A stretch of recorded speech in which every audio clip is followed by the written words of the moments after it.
Sanibona babukeli ninjani? Ngithemba niyaphila.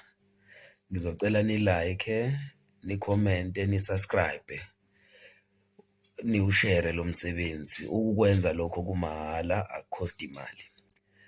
Engizothanda ukuthi sikhulume ngakho namhlanje, ngizothanda ukuthi sikhulume ngento ebesematheni namhlanje, ukuthi-ke ngokwezepolitiki kuningi okwenzakalayo.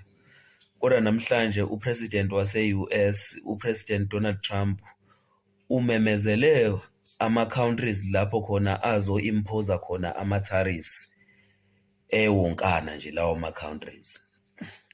Ukuze sizoba clear, ngizoqale ngicela ukuthi ngiwachaze ama-tariff ukuthi ayini. Ama-tariff intela eyaye impozwe or eyaye ibekwe i-country kuma-imported goods.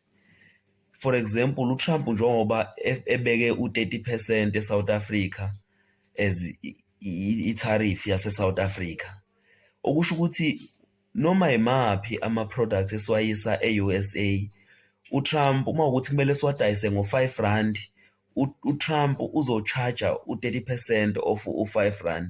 Leyo nto iyobe isho ukuthi-ke abantu base-USA bokuthola kunzima ukuthi bethenge eSouth Africa ngoba kuyobaphoqa ukuthi bekhokhe imali enkulu ngenxa yawo lama-tariffs lawo. Lento izolimaza kakhulu umnotho, futhi iy'mpahla abayithenga kuthina e-USA zizothanda ukuthi zehle ngoba angeke bethenge iy'mpahla ey'bizayo, ngoba iy'mpahla zethu lokho kusho ukuthi e-USA seyizoqala yibize ngenxa yawo lama-tariff.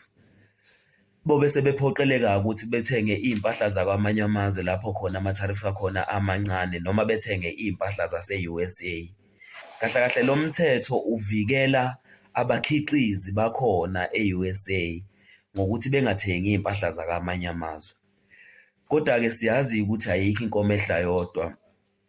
Mina ngokwami umbono, lento eyenziwa i-USA iyogcina isibashaya nabo ngesimo sokuthi ngeke phela namanye ama-country avume ukuthi ekhokhiswe intela engaka uma edayisa e-USA. Ayobe sephoqeleka amanye ama-country ukuthi ehwebelane odwa ngaphandle koku-include i-USA, ngoba phela vele uma bedayisela i-USA kuyophoqa ukuthi bedayise ngenani eliphezulu. Uma bedayisa ngenani eliphezulu iy'mpahla zabo ngeke yithengwe e-USA.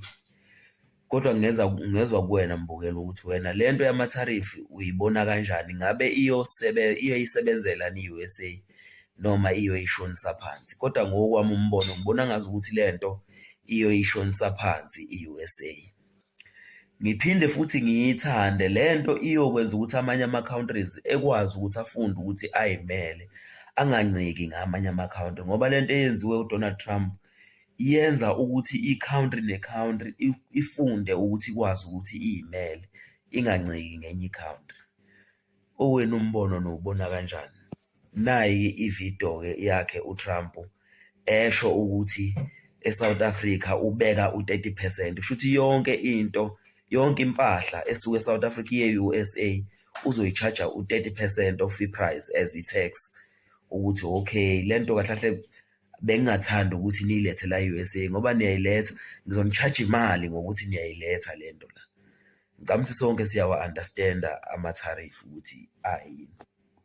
South Africa, 60%, 30%, and they've got some bad things going on in South Africa. You know, we're paying them billions of dollars, and we cut the funding because a lot of bad things are happening in South Africa. The fake news ought to be looking at it. They don't want to report it. Brazil, 10%. Bangladesh is 74%. So you see what's going on. Pakistan, 58%.